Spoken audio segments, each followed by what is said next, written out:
오늘 우리에게 주신 하나님의 말씀은 로마서 11장 25절부터 32절까지 말씀입니다.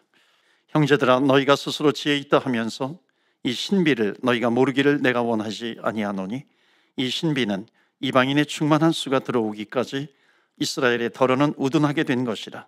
그리하면 온 이스라엘이 구원을 받으리라. 기록된 바 구원자가 시온에서 오사 야곱에게서 경건하지 않은 것을 돌이키시겠고, 내가 그들의 죄를 없이 할 때에 그들에게 이루어질 내 언약이 이것이라 함과 같으니라. 복음으로 하면 그들이 너희로 말미암아 원수된 자요, 택하심으로 하면 조상들로 말미암아 사랑을 입은 자라. 하나님의 은사와 부르심에는 후회하심이 없느니라. 너희가 전에는 하나님께 순종하지 아니하더니 이스라엘이 순종하지 아니함으로 이제 긍휼을 입었는지라.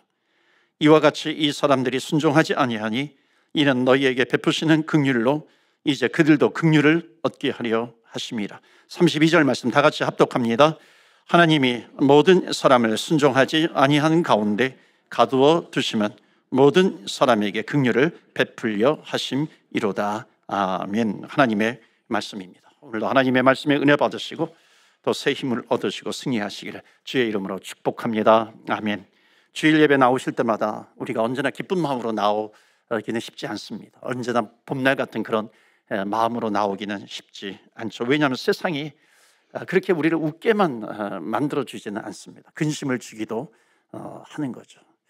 근심을 가지고 참여하기도 합니다.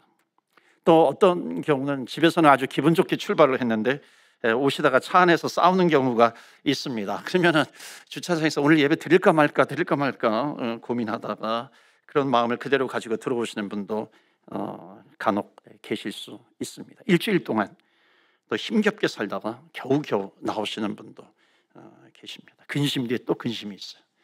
문제가 해결됐는데 또 문제가 닥칩니다. 그러니까 우리가 많은 문제들 가운데 있는 거죠.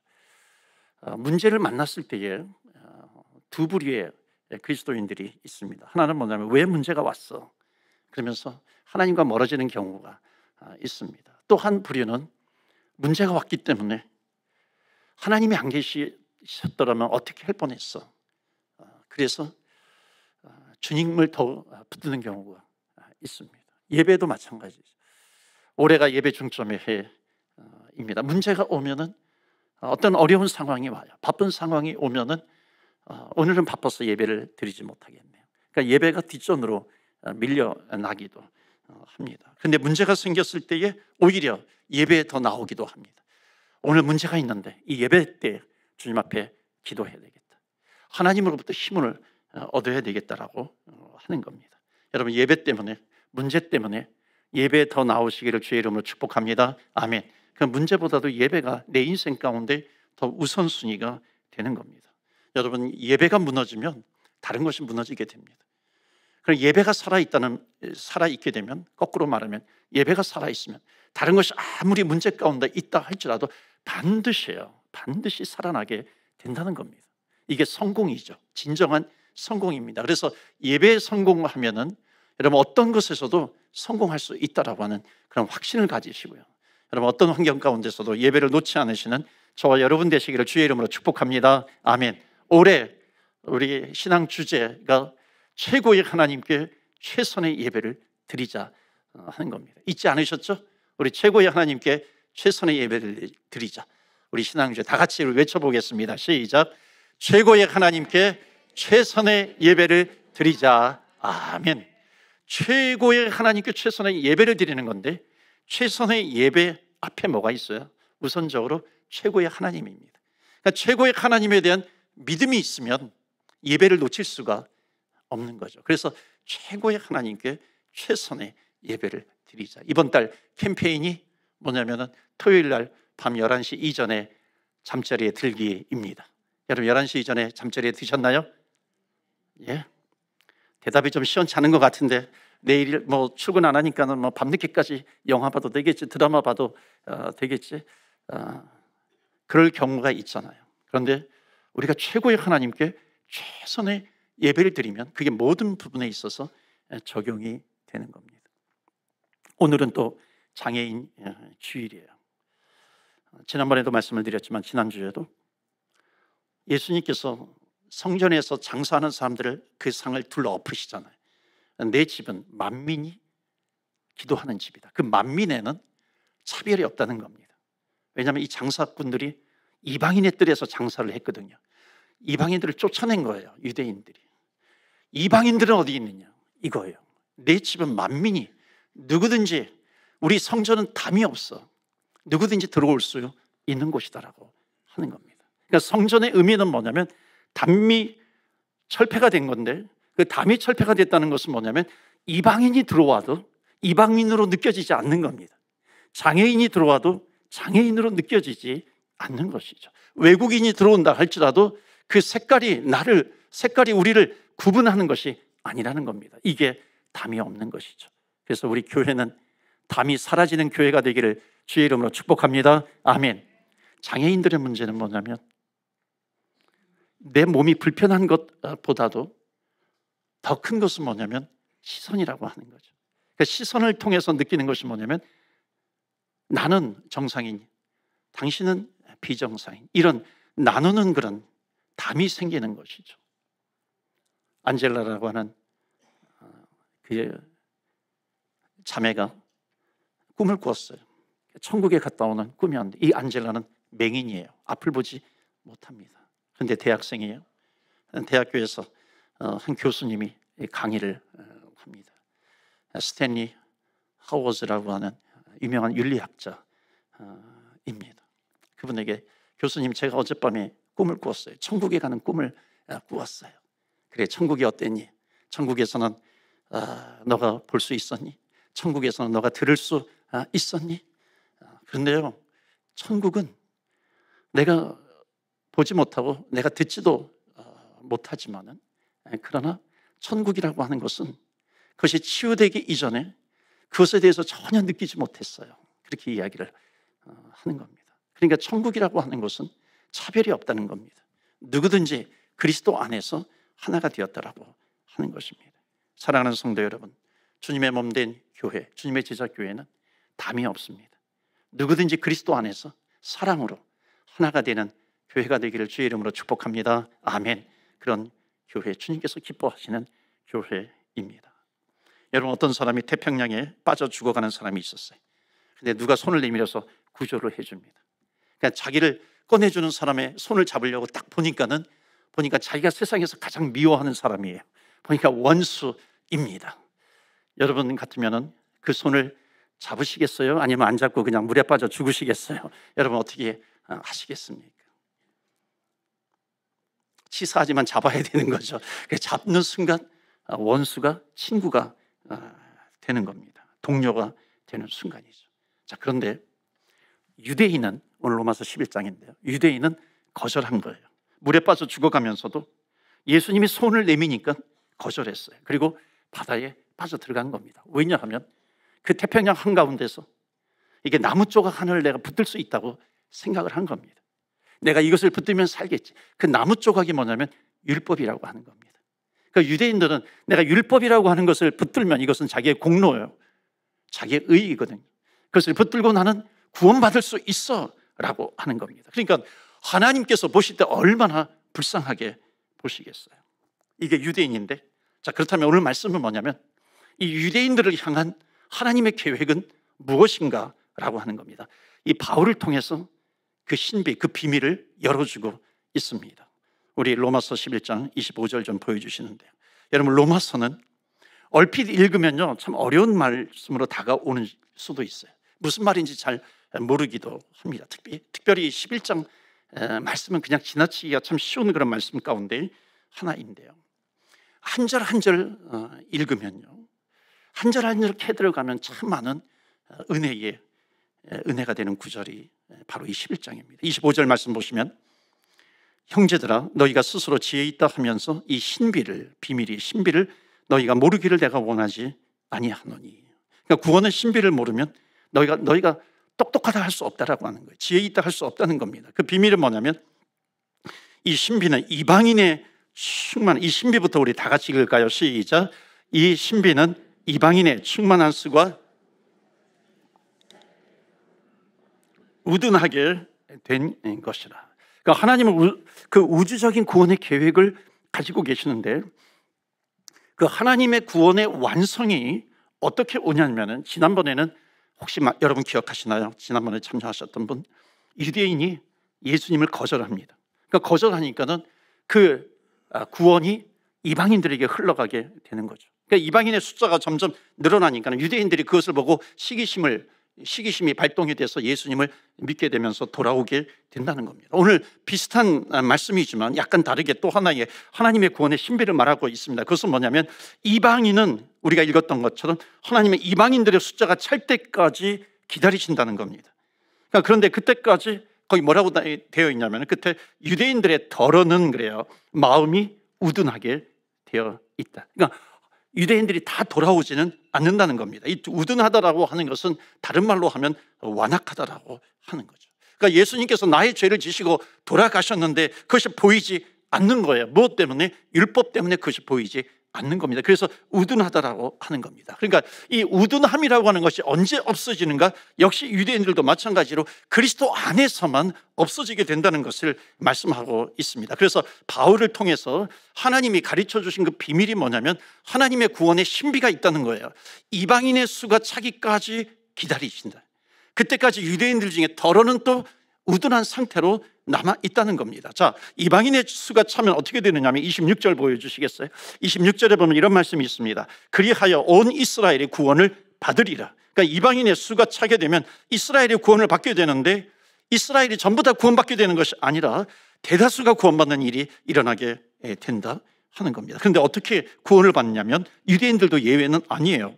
기록된 바 구원자가 시온에서 오사 야곱에게서 경건하지 않은 것을 돌이키시겠고, 야곱은 이스라엘을 상징합니다. 돌이킨다라고 하는 것, 이스라엘이 회개한다, 그러니까 회개시킨다라고 하는 거죠. 그러니까 회개로 죄사함을 받는 건데, 27절 보면 내가 그들의 죄를 없이 할 때에, 그러니까 하나님이 그들을 돌이킴으로 말미암아 이거죠. 그들이 예수님을 믿음으로 말미암아 죄사함을 그들에게 베풀어 주실 것이다. 그들에게 이루어질 내 언약이 이것이라 함과 같으니라. 그러니까 결국 이스라엘 백성들도 무엇을 통해서 구원을 받는가? 예수를 통해서만 가능하다라고 하는 겁니다. 이스라엘 백성들에게도 결국 이 일이 일어나게 될 것을 설명해 주고 있습니다. 이방인의 수가 찰 때까지 기다리신다. 그 숫자가 차면 온 이스라엘이 구원을 받게 되리라 하는 겁니다. 그때에 이 땅에서 생각해 보지도 못한 엄청나게 많은 사람들이 주께로 돌아온다는 겁니다. 그러니까 한번 보세요. 지금 이방인들에게 계속해서 유럽으로, 미주로, 아시아로, 아프리카로, 동남아시아로 계속해서 복음이 전파가 되면서 구원받는 수가 늘어나게 되는 것이고, 또한 어느 시기가 이게 충만하게 되면은 유대인들이 돌아오게 될 것이다. 그러니까 그때가 되면은 엄청나게 많은 구원의 역사가 나타나게 된다는 겁니다. 그게 마지막 때라고 하는 거죠. 그러니까 결국 하나님의 구원은 이거예요. 하나님의 구원이라고 하는 것은 한 동네를 구원하기 위해서 예수님을 보내신 것이 아니라는 겁니다. 그러니까 이 땅에 예수님을 보내신 목적은 뭐냐면, 어마어마한 하나님의 구원의 역사를 일으키시기 위해서 예수님을 이 땅에 보내셨다는 겁니다. 그러니까 그래서 결국 우리도 주님을 믿게 되었던 것이죠. 결국 하나님의 인류를 향한 구원의 계획이 어떻게 이루어지냐면, 이방인들의 숫자가 엄청나게 구원받게 되고, 또한 온 이스라엘이 구원받는 그런 역사가 일어나는 것인데, 자, 이것을 하나님의 관점에서 보면은 하나님 나라의 완성이 되는 겁니다. 인간 세상에서 보면은, 세상의 관점에서 보면은 이게 인류의 종말이 되는 것이고 세상의 끝이 되는 것이고, 또 구원 믿는 자의 관점에서 보면은 믿는 자들은 천국에 들어가서 함께 흰옷 입고 하나님을 찬양하게 되는 그런 놀라운 역사가 이루어지게 된다는 겁니다. 그 그림을 보여주는 것이 요한계시록 7장이에요. 9절 한번 보시겠어요? 우리 다 같이 읽겠습니다. 시작. 이 일 후에 내가 보니 각 나라와 족속과 백성과 방언에서 아무도 능히 셀 수 없는 큰 무리가 나와 흰 옷을 입고,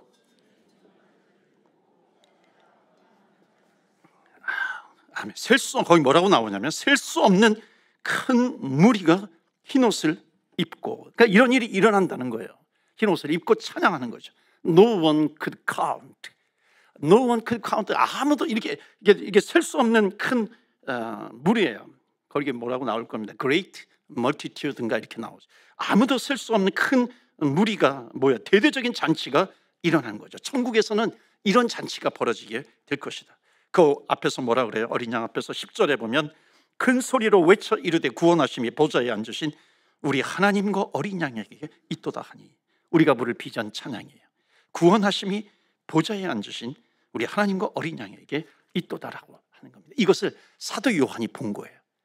우리가 설교 끝난 다음에 이 찬양을 부를 텐데요, 저는 궁금한 것이 있어요. 천국 가면은 어떤 언어로 대화를 하게 될 것인가? 어떤 언어로 찬양을 하게 될 것인가? 둘 중에 하나가 될 겁니다. 천국에 가면 just one language, 하나의 언어를 쓰든지요, 아니면은 뭐 자기 나라 각 나라의 랭귀지를 쓰는데 다 알아듣게 된다는 겁니다. 못 알아들으면 비극이죠. 언어에 대해서 자유케 될 겁니다. 그 지긋지긋한 이 영어로부터 우리는 벗어나게 될 거예요. 아무리 해도 잘 안 되잖아요, 그렇죠? 그런데 거기에서 해방이 된다. 자유함을 입게 될 겁니다. 여러분, 요한계시록을 보면서 꿈을 꿉니다. 정말 어마어마한 숫자가 모이게끔, no one could count. 얼마나 많으면 숫자를 셀 수가 없어요. 오늘 첫 번째 메시지예요. 다 같이 읽겠습니다. 시작. 하나님의 나라를 수많은 사람으로 가득 채울 것이다. 이것이 뭐냐면 His desire, 하나님의 desire, 하나님의 소원이에요. 하나님의 꿈이라는 거예요. 아니에요. 꿈이 아니라 소원이 아니라 하나님께서 반드시 그렇게 이루실 계획이라고 하는 겁니다. 하나님은 하나님의 나라가 비어있기를 원치 않으세요. 그러니까 어마어마한 숫자가 돌아오게 될 것이다 하는 겁니다. 믿으십니까? 아멘이 믿어지지 않았어요? 여러분, 우리의 생각으로 믿어지지 않을 수가 있어요, 지금 현상을 보면은.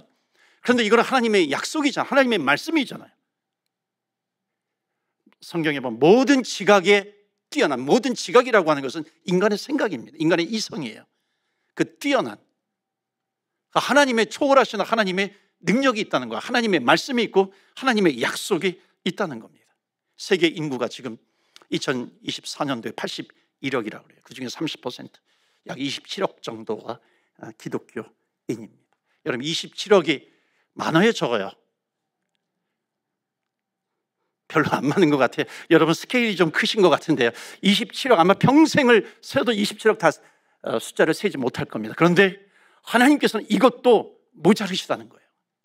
하나님은 셀 수 없는, no one could count, 셀 수 없는 그런 수많은 무리들이 주님께로 돌아온다는 겁니다. 여러분, 왜 하나님께서 이것을 우리에게 보여주고 계십니까? 핵심은 뭐냐면 What are you doing? 너 무엇하고 있느냐? 하나님께서 이 하나님의 구원의 계획을 우리에게 주고 있는데 이것을 너희들이 알고 있다면 너희들이 어떻게 살 것인가? 내 구원이라고 하는 것에는 내 피가 묻어 있어 예수님께서 말씀하시는 거죠. 너희들이 구원받았다라고 하는 것에 내 생명이 묻어 있어. 그러니까 구원이라고 하는 것은 희생적이다라고 하는 겁니다. 하나님의 구원 계획에 있어서 너희들이 그것을 믿는다면 너희들이 지금 무엇을 하고 있는가라고 하는 겁니다. 여러분, 우리가 저 하우스에 들어가면 1년 뒤에 10만 불 이상 껑충 뛰어. 그럼 우리는 정말 그거에 대한 확신이 있으면 그거 사지 않겠어요? 그런데 여러분, 세상의 하우스는요, 언젠간 없어지게 됩니다. 우리가 죽으면 갖고 가지도 못하는 거죠. 그런데 천국은 영원히 사는 곳이에요. 그 영원히 사는 것. 그렇기 때문에 우리는 하나님 나라에 보화를 쌓는 거죠. 왜? 영원히 살 집이 거기 있기 때문에 그런 겁니다. 많은 사람들이 정말 하나님께 많은 사람들을 인도하는 일에, 그래서 기도로 후원을 하든지 우리가 또 뭐 단기 선교 등으로 참여를 하든지 거기에 동참하기를, 쓰임받기를 원하시는 겁니다. 아무도 셀 수 없는 무리들을 건져낼 것이다. 하나님의 말씀입니다. 조금이라도 쓰임받으시는 저와 여러분, 우리 주님의 제자 교회가 되기를 주의 이름으로 축복합니다. 아멘. 유대인들에 대해서 좀 더 말해요. 28절 보시면 복음으로 하면, 이게 십자가의 복음이죠. 십자가의 복음으로 말하면 그들이 너희로 말미암아 원수된 자, 두 가지가 나옵니다. 그들이 너희로 말미암아 원수된 자예요. 왜냐하면 예수를 버렸으니까, 유대인이. 그 다음에 택하심으로 하면 조상들로 말미암아 사랑을 입은 자라. 그러니까 유대인들 좀 이중적인 성격을 가지고 있어요. 복음의 관점에서 보면 십자가의 복음을 거절했어요. 십자가의 복음을 거절했으면 심판이 되는 거죠. 하나님과 원수가 된 겁니다. 그런데 하나님의 선택이라고 하는 그 관점에서 보면 뒤에 나와 있는 내용이죠. 긍휼하심을 입어요.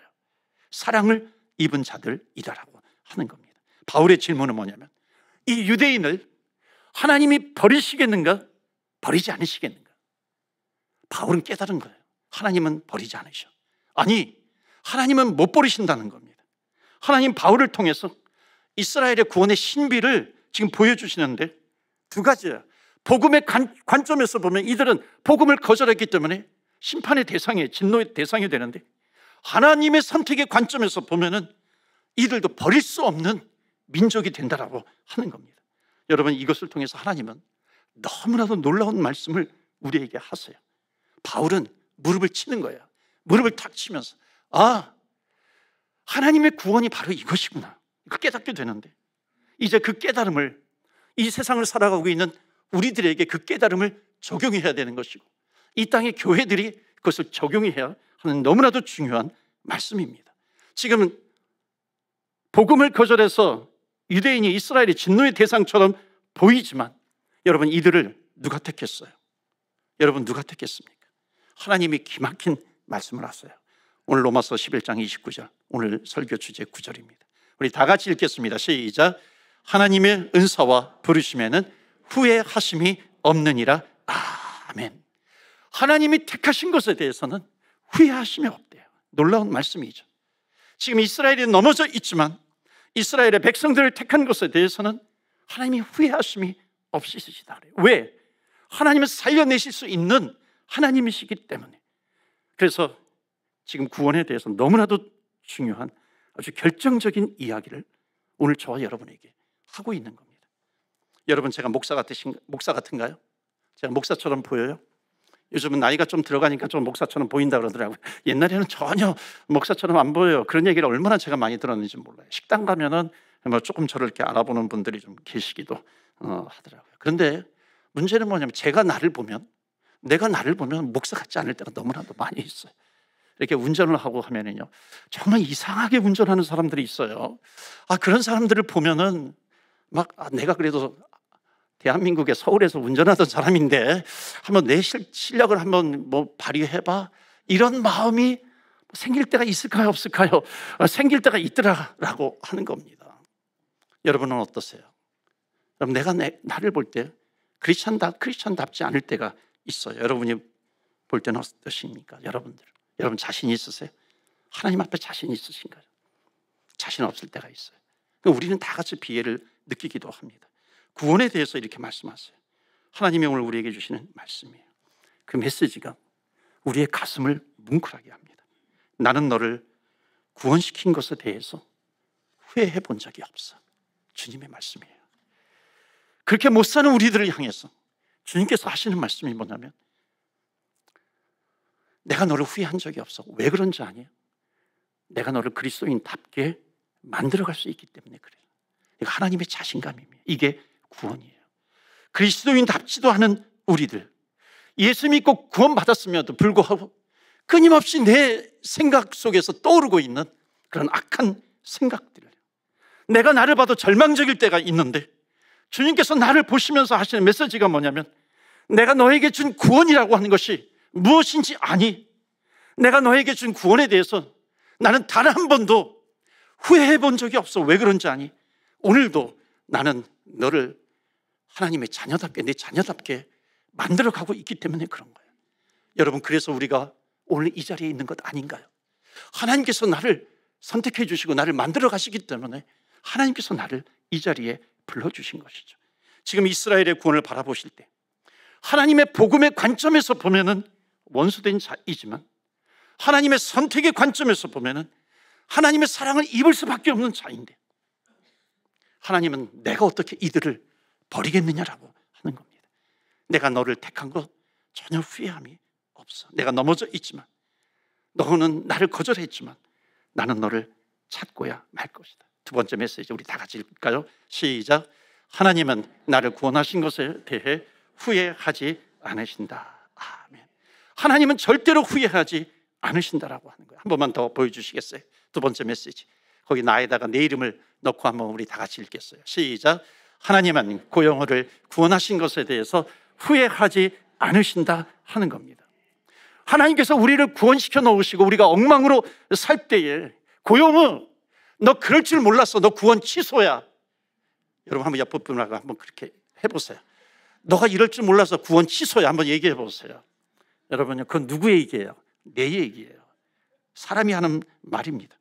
근데 하나님은, 하나님의 자녀가 집을 떠났는데도 하나님은 기다리세요. 내가 너 아들 삼은 거 내가 후회하지 않는다는 거예요. 왜냐하면 돌아올 것을 믿기 때문에. 하나님은 후회하지 않으세요. 이것이 바로 주님의 사랑이에요. 변치 않는 사랑, 나를 살려주신 사랑이에요. 한 번 더 격려해 주세요. 후회함이 없으시대요. 여러분 정말 선택하신 것에 대해서는 후회하심이 없어요. 그렇다면 이 하나님의 사랑을 받은 자라면 어떻게 살아야 되겠어요? 하나님의 사랑을 받았는데 오늘 하루도 주님과 함께 살아갈 때에 주님 나와 함께 해주시고 나를 도와주시고 나를 인도해 가실 것을 믿습니다. 이제 내가 주님답게 살아가겠습니다. 이것이 주님을 향한 그 변치 않는 사랑을 우리에게 베풀어 주시는 하나님에 대한 자세이죠. 여러분 탕자가 있어요. 탕자가 아버지 집을 떠납니다. 탕자가 아버지 집을 떠날 때에 이제 관점이 두 개가 생겨요. 관점이 굉장히 중요합니다. 하나님의 관점이 있고 인간의 관점이 있어. 우리가 구원에 대해서, 구원론에 대해서 자꾸만 헷갈리는 게 뭐냐면 하나님의 관점과 인간의 관점을 구별하지 못해서 그래요. 여러분 탕자가 집을 나가게 될 때는 인간의 관점, 탕자의 관점에서 보면은 죄의 시작입니다. 그러나 인간의 관점에서 보면 죄의 시작이지만 하나님의 관점에서 보면은 너는 다시 돌아오게 될 거야. 나는 너를 포기하지 않아. 사랑의 관점입니다. 사랑의 시작이라고 하는 겁니다. 우리가 아무리 타락한다 할지라도 우리를 향하신 하나님의 사랑은 변치 않아요. 우리는 자꾸만 하나님의 관점을 내 관점으로 바꿔버리게 돼요. 내가 이제 타락했으니까 나는 이제 안 돼. 나는 하나님을 믿지 않아. 나는 떠나게 될 거야. 여러분 내 인간의 관점입니다. 그러나 하나님은 끝까지 우리를 찾으신다는 겁니다. 믿으십니까? 아멘. 그렇기 때문에 이 믿음이 있는 사람은 이사야서 41장 10절의 말씀을 놓치지 않아요. 이사야서 41장 10절의 말씀 우리 다 같이 읽고 마치겠습니다. 시작. 두려워하지 말라. 내가 너와 함께 함이니라. 놀라지 말라. 나는 내 하나님이 됨이라. 내가 너를 굳세게 하리라. 참으로 너를 도와주리라. 참으로 나의 의로운 오른손으로 너를 붙들리라. 아멘. 어떤 고통이 있다 할지라도, 어떤 아픔이 있다 할지라도 하나님께서 우리를 끝까지 붙들어 주시고 놓지 않으십니다. 이것을 하면 하나님 주님 자녀답게 살아가겠습니다. 결단하시는 저와 여러분 되시기를 주의 이름으로 축원합니다. 아멘. 우리 시간에 다 같이 우리 기도합니다. 합심해서 기도합니다. 너를 선택한 것에 대해서는 내가 후회한 적이 없어. 우리를 선택하신 것에 대해서 하나님은 후회하신 적이 없으시다는 겁니다. 하나님 그렇다면 우리 결단해야 되지 않겠어요? 하나님을 기쁘게 하는 삶을 살고 싶습니다. 그렇게 살게 해 주시옵소서. 우리 다 같이 합심해서 기도하겠습니다.